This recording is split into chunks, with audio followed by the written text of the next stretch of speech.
अस्सलाम वालेकुम स्टूडेंट्स। आज हमने नागा मंडला को पढ़ना है जो कि गिरीश कर्नाड का एक प्ले है जिसको उन्होंने कन्नाडा लैंग्वेज के अंदर लिखा और बाद में इंग्लिश के अंदर भी ट्रांसलेट किया। इसके प्रोलॉग के हवाले से मैं पहले एक वीडियो बना चुका हूं जिसमें प्ले का इंट्रोडक्शन, गिरीश कर्नाड का इंट्रोडक्शन और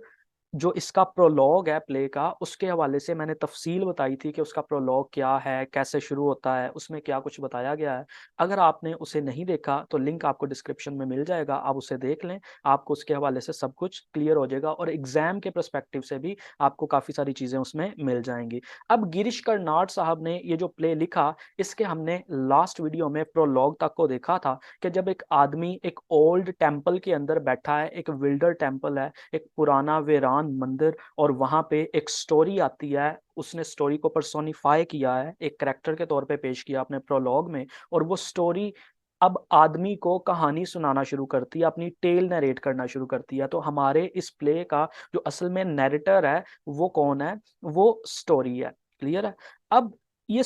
आम तौर पे प्लेस के अंदर ड्रामेटिक मैनर को यूज किया जाता है, लेकिन गिरीश कर्नाड ने अपने प्ले में एक नैरेटर बिठा के, एक नैरेटर को यूज करके नैरेटिव मैनर को यूज किया है। तो ये भी ओल्ड ट्रेडिशन के साथ एक आप समझ लें कि उसका एक रिश्ता है जो हमें यहाँ से भी झलकता नजर आता है, क्योंकि जो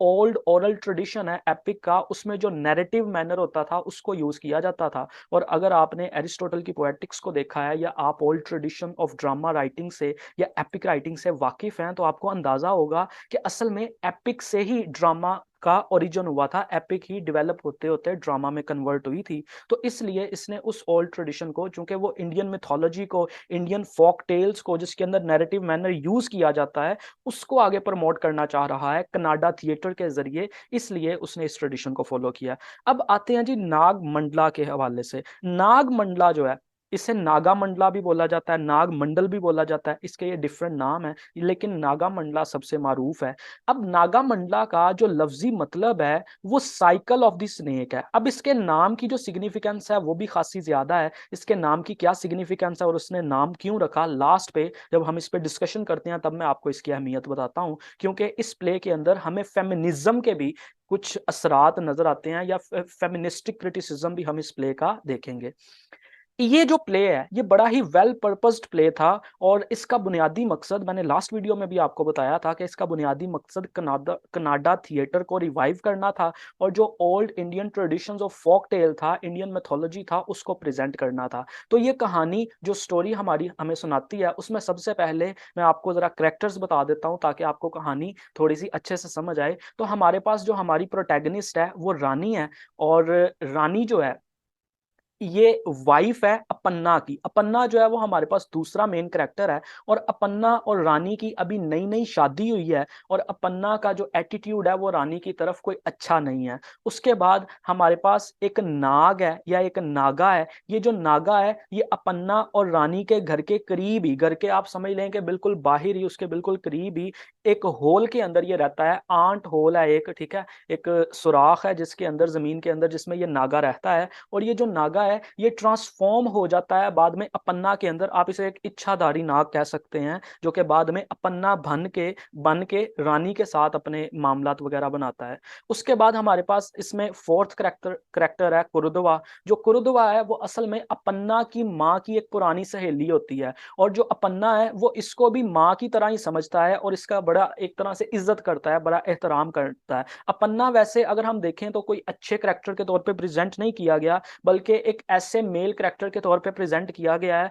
जो अपनी बीवी को, अपनी वाइफ रानी को सब्जुगेट करता है, उसके राइट्स को ठीक तरह से पूरा नहीं करता, उसके साथ बदसलूकी करता है, शराब पीता है, और तवाइफों के पास जाता है, ठीक है, जिसको आप कह सकते हैं प्रोस्टिट्यूट्स कह सकते हैं, जिस्म फरोशों जो जिस्म फरोशी करती हैं खवातीन, उनके पास जाता है, जुआ वगैरह खेलता है। यानी वो कोई अच्छी एक्टिविटीज वाला बंदा नहीं होता, लेकिन फिर भी वो अपनी माँ की सहेली कुरुदवा का बड़ा एक एहतराम करता है, इसकी बड़ी इज्जत करता है। कुरुदवा का एक बेटा होता है कपन्ना, क्योंकि कुरुदवा जो है वो मैजिक वगैरह भी जानती होती है और ब्लाइंड होती है, इसलिए हमेशा इसका बेटा हमें इसके साथ ही नजर आता है जिसका नाम है कपन्ना। और इन इन दोनों का प्ले के अंदर जो किरदार है वो आगे आपको समझ आ जाता है। कुरुदवा ने एक बड़ा इंपॉर्टेंट रोल प्ले किया है प्ले के अंदर, कि आप समझ लें कि प्ले की के अंदर जो एक मेन कॉन्फ्लिक्ट है वो कुरुदवा के एक एक्शन की वजह से ही हमें नजर आता है या अक्कर होता है। अब हम जरा इस प्ले की कहानी की तरफ जाते हैं, तो मुझे उम्मीद है कि आपको करैक्टर समझ आ गए होंगे।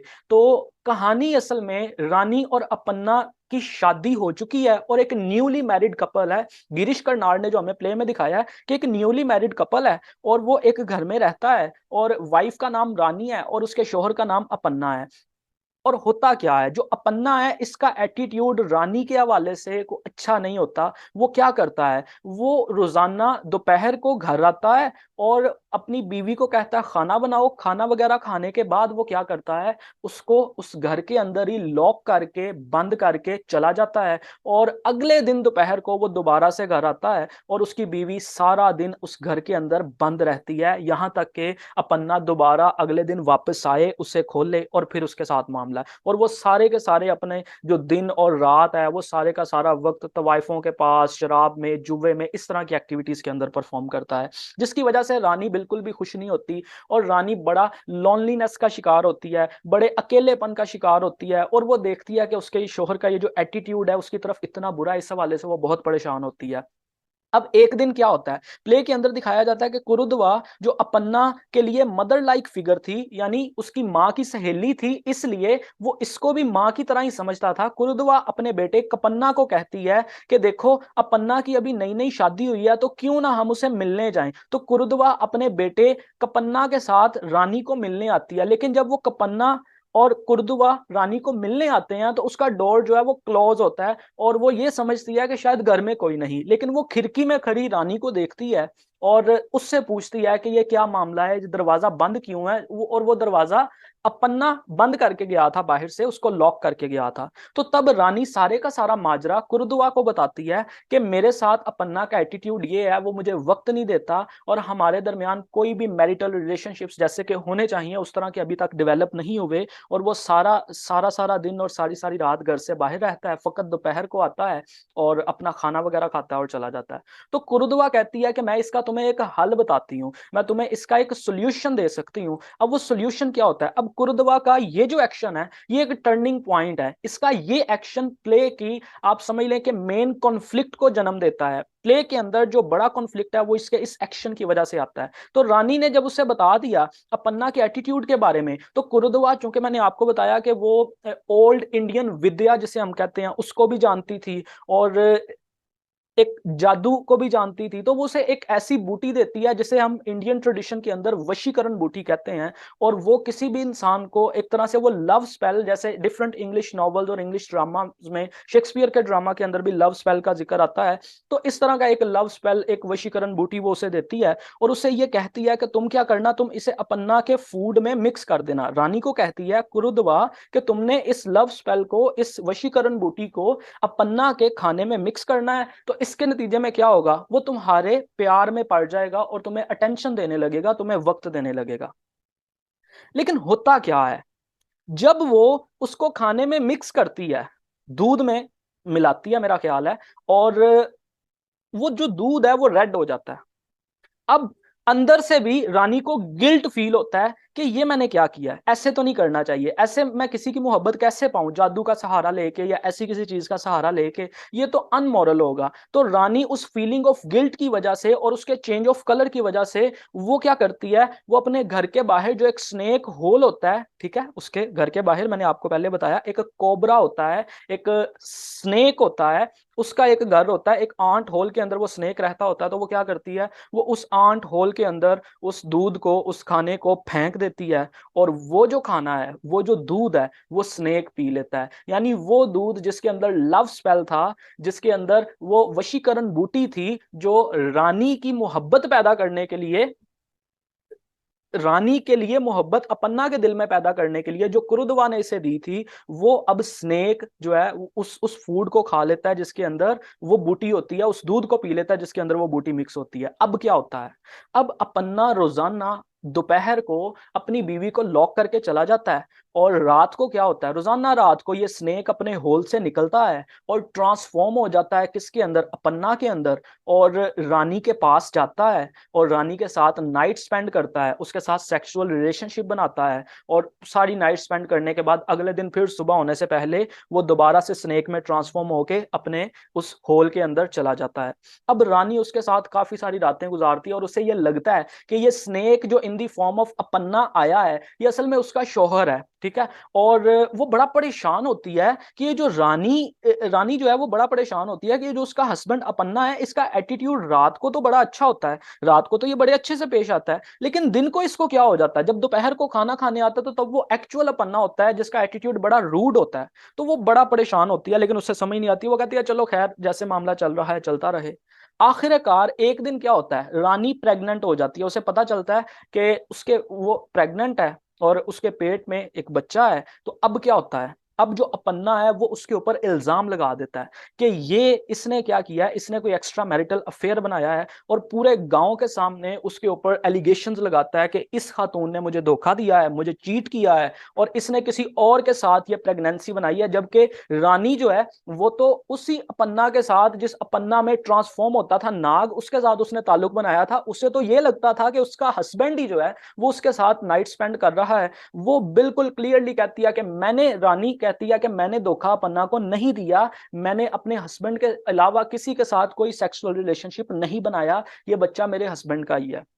लेकिन अपन्ना, उसने तो कभी उसके साथ नाइट स्पेंड की ही नहीं होती। तो फिर क्या होता है, फिर अपन्ना पूरे जो गांव की पंचायत होती है, उनके उस टाउन की, उनकी उस जगह की जो एक तरह से पंचायत होती है, जो एक तरह से कोर्ट होता है, उसके सामने ये सारा मामला उठाता है। अब वो अपनी रवायात के मुताबिक, अपनी ओल्ड ट्रेडिशन के मुताबिक उसे ये कहते हैं कि तुम क्या करो, तुम या तो एक लोहे की गर्म सलाख को पकड़ो, अगर तुम उस लोहे की गर्म सलाख को पकड़ा तुमने और तुम्हारा हाथ ना जला तो तुम्हें बेकसूर माना जाएगा। या तुम क्या करो, तुम स्नेक के होल के अंदर हाथ दो, और अगर स्नेक ने तुम्हें ना काटा तो फिर भी तुम बरी जिम्मा होगी, तुम्हारे ऊपर कोई जिम्मेदारी नहीं, तुम अपनी पाकदामनी साबित कर लोगी, आप अपनी चेस्टिटी प्रूव कर लेंगी। तो रानी कहती है कि मैं सलाख को तो नहीं पकड़ूंगी, मैं स्नेक के बिल में हाथ ही दूंगी, और अगर मैं गलत हूं, अगर मैंने कोई धोखा दिया है तो फैसला हो जाएगा। अब रानी क्या होती है,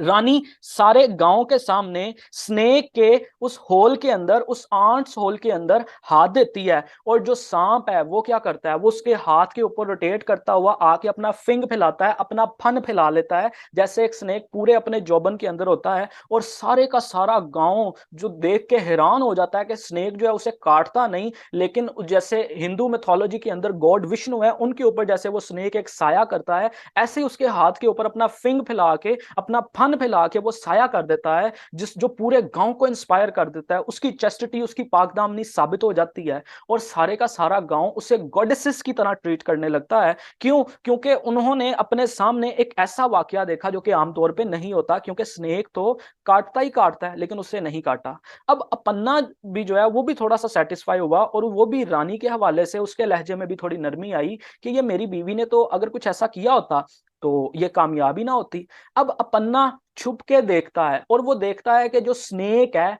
वो क्या होता है, वो ट्रांसफॉर्म होके अपन्ना बनने की कोशिश जब बन रहा होता है, तो उस टाइम पे उसे समझ आती है कि असल में ये कोबरा था जो उनके घर के बाहर रहता था, वो क्या करता था, वो अपन्ना के अंदर कन्वर्ट होके ये सारे का सारा मामला परफॉर्म कर रहा था। तो अपन्ना उस स्नेक को किल कर देता है, उसको मार देता है, और उसके बाद क्या होता है, वो रानी के साथ हंसी खुशी रहना शुरू कर देता है। अब हमारी टेल यहां तक पहुंचती है तो आपको वो याद होगा, प्रोलॉग के अंदर दी मैन जिसको ये कहानी सुनाई जा रही थी, वो देखता है कि इस टाइम तक क्या हो चुका है, इस टाइम तक सुबह हो चुकी होती है, और यहाँ पे हमारा जो प्ले नाग मंडला है वो खत्म हो जाता है, स्नेक मर चुका है, अपन्ना का एटीट्यूड जो है वो चेंज हो चुका है। और जो एपिलॉग ऑफ द स्टोरी है, यानी प्रोलॉग जो इब्तदाइया होता है कहानी का, कि जिसमें एक राइटर क्या करता है, मेन स्टोरी से पहले उसके बारे में बताता है कि ये कहानी किस हवाले से होगी, या इस कहानी का बैकग्राउंड क्या है। और एपिलॉग वो होता है कि मेन स्टोरी के खत्म होने के बाद अगर राइटर कोई नोट लिखता है या कोई एक्स्ट्रा बात बताता है, वो एपिलॉग के तौर पे कंसीडर होता है। और एपिलॉग ये है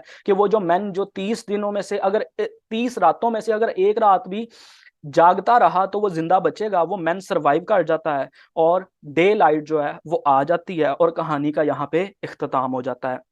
मैं उम्मीद करता हूं आपको स्टोरी समझ आई होगी। इसके हवाले से एक डिटेल इसके एनालिसिस और डिस्कशन की वीडियो जो है वो मैं इसके बाद बनाऊंगा। अगर यहां तक आपको कोई चीज समझ ना आई हो तो आप मुझसे पूछ सकते हैं, और इंशाल्लाह जल्दी आपको इसके ऊपर एनालिसिस और डिस्कशन की डिटेल्ड वीडियो, जिसमें हम प्रोलॉग से लेके सारे प्ले के अंदर जो सिंबलिज्म उसने यूज की है, जो फेमिनिस्टिक सिंबल्स उसने यूज किए हैं, फेमिनिज्म कैसे इस प्ले के साथ रिलेट करता है, ये जो प्ले है इसकी इंडियन मेथोलॉजी और ओल्ड फोक टेल्स के हवाले से क्या अहमियत है, गिरीश कर्नाड ने एलेगोरिकली इस प्ले को कैसे डेवलप किया, इन सारे एस्पेक्ट्स को और काफी चीजों को हम तफसील के साथ नेक्स्ट वीडियो के अंदर डिस्कस करेंगे। इंशाल्लाह उस वीडियो का लिंक भी आपको जल्दी ही इस वीडियो की डिस्क्रिप्शन में मिल जाएगा, और चैनल के ऊपर भी आपको वीडियो अनकरीब मिल जाएगी। और अगर आपने प्रोलॉग की वीडियो इसकी नहीं देखी तो आप जरूर देखिएगा, तब आपको ये प्ले अच्छे से क्लियर होगा। अगर आपका कोई क्वेश्चन हो, कोई कंफ्यूजन हो, आप इजीली मुझसे पूछ सकते हैं कमेंट सेक्शंस में। अल्लाह हाफिज।